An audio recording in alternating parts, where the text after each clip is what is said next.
நேற்றைய காற்று, இது மலையகத்தின் காற்று. என் உயிரில் மேலான அன்புக்குரிய குரல் மேக்ஸினுடைய சொந்தங்கள் அனைவருக்கும் இனிதான ராப்பொழுதின் வணக்கங்கள். நான் உங்களுடைய லங்கேஷ். இரவின் அமைதியில், மனதின் ஓரத்தில் மறைந்து கிடக்கும் நினைவுகளை மெதுவாக தட்டி எழுப்ப வருகிறது இந்த நேற்றைய காற்று, இது மலையகத்தின் காற்று. இந்த அழகான இரவில் நீங்கள் எங்கிருந்தாலும் உங்கள் மனதிற்கு நெருக்கமான ஒரு நண்பனாக நான் உங்களோடு பயணிக்கப் போகிறேன். வாழ்க்கையில் நாம் பலரை சந்திக்கிறோம்.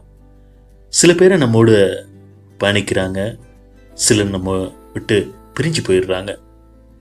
ஆனால் சில நினைவுகள் மட்டும் காலம் கடந்து போனாலும் மனதை விட்டு எங்குமே போகிறதில்ல. இன்னைக்கு ஒரு பழைய பாடலை கேட்குற நேரம், ஒரு பழைய இடத்தை பார்க்குற நேரம், அல்லனா இல்லாட்டி ஒரு பழைய புகைப்படத்தை பார்க்குற நேரம், நம்ம அறியாமலேயே அந்த நாட்களுக்குள்ள நாம் அப்படியே திரும்ப போயிடுறோம்ல. அதுதான் நினைவுகளின் சக்தி அப்படின்னு சொல்கிறோம். நண்பர்களே, இன்னைக்கு நிகழ்ச்சியில் உங்களுடைய இனிய நினைவுகளையும் உங்கள் மனதில் இருக்கும் சொல்லப்படாத வார்த்தைகளையும் கருத்துகளில் பகிர்ந்து கொள்ளலாம். இன்று உங்ககிட்ட நான் சிறிய ஒரு கேள்வியை கேட்க போகிறேன். என்ன கேள்வி லங்கேஷ்? கேளுங்க அப்படின்னு சொல்கிறீங்களா? உங்கள் வாழ்க்கையில் நீங்கள் இதுவரைக்கும் மறக்க முடியாமல் இருக்கிற அந்த நபர் யார்? அவர் உங்களுடைய நண்பராக இருக்கலாம், இல்லைனா உங்களுடைய காதலியாக இருக்கலாம்.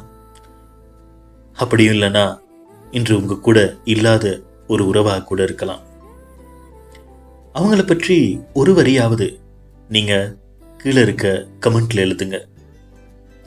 சில நேரங்களில் நம் மனதில் இருக்கிற பாரத்தை குறைக்க ஒரு வார்த்தை போதுன்னு சொல்லுவாங்களே. சில நேரங்களில் நம் மனதில் இருக்கிற ஒரு பாரத்தை குறைக்கிறதுக்கு ஒரு வார்த்தை போதும் அப்படின்னு சொல்லுவாங்க. நண்பர்களே, வாழ்க்கை எவ்வளவு வேகமாக ஓடினாலும் சில நேரங்களில் மட்டும் அப்படியே நின்று நம்மளுடைய நேற்றைய நாட்களை திரும்பி பார்ப்பது கூட அவசியமாக இருக்கிறது. அதனால் இன்னைக்கு கொஞ்சம் அப்படியே இந்த நிகழ்ச்சியை கேட்டுக்கிட்டே நின்று உங்கள் மனசில் யோசிங்க. உங்களால் இன்னைக்கு வரைக்கும் மறக்க முடியாமல் இருக்க அந்த உறவு யாரு? நண்பர்களே, வாழ்க்கையில் நம்ம சிரிக்க வச்சவங்க இருக்கிறாங்க, அழ வச்சவங்க இருக்கிறாங்க. ஆனால் நம்முடைய வாழ்க்கையை ஒரு நொடியாவது மாற்றிய ஒரு நபர் கண்டிப்பாக இருப்பாங்க. அவர் இன்னைக்கு உங்க கூட இருக்கலாம், அல்லது காலத்தின் ஓட்டத்தில் எங்கேயோ போயிருக்கலாம். ஆனால் அவருடைய நினைவுகள் மட்டும் இன்னும் உங்கள் இதயத்தில் வாழ்ந்து கொண்டிருக்குல்ல. என்ன சொல்றீங்க? இருக்குதானே? அப்படியா இருந்தா உங்கள் வாழ்க்கையில் நீங்கள் மறக்க முடியாத அந்த நபர் யார்? சொல்லுங்க பார்ப்போம். அவர் உங்களுக்கு எவ்வளவு முக்கியமானவர்? உங்கள் பதில்களை கமெண்ட்ல பதிவு செய்யுங்க. உங்களோடு நினைவுகளோடு நானும் பயணிக்கிறேன். காலம் கடந்தாலும், பேச்சு நின்றாலும், சந்திப்புகள் இல்லாவிட்டாலும் அவர்களின் நினைவுகள் மட்டும் நம்மை விட்டு போவதில்லை. அப்படிப்பட்ட ஒருவர் உங்கள் வாழ்க்கையிலும் இருப்பார். அவர் உங்க நண்பரா, காதலா, ஆசிரியரா, அல்லது உங்க அம்மா அப்பாவா? அவரை பற்றி ஒரு வரி எழுதுங்க. எழுத நீங்க தயாரில்ல? அப்படியா இருந்தா உங்க நினைவுகளை நாளைய தினம் நிகழ்ச்சியில சுமந்து வர்றதுக்கு நானும் தயாரா இருக்கேன்.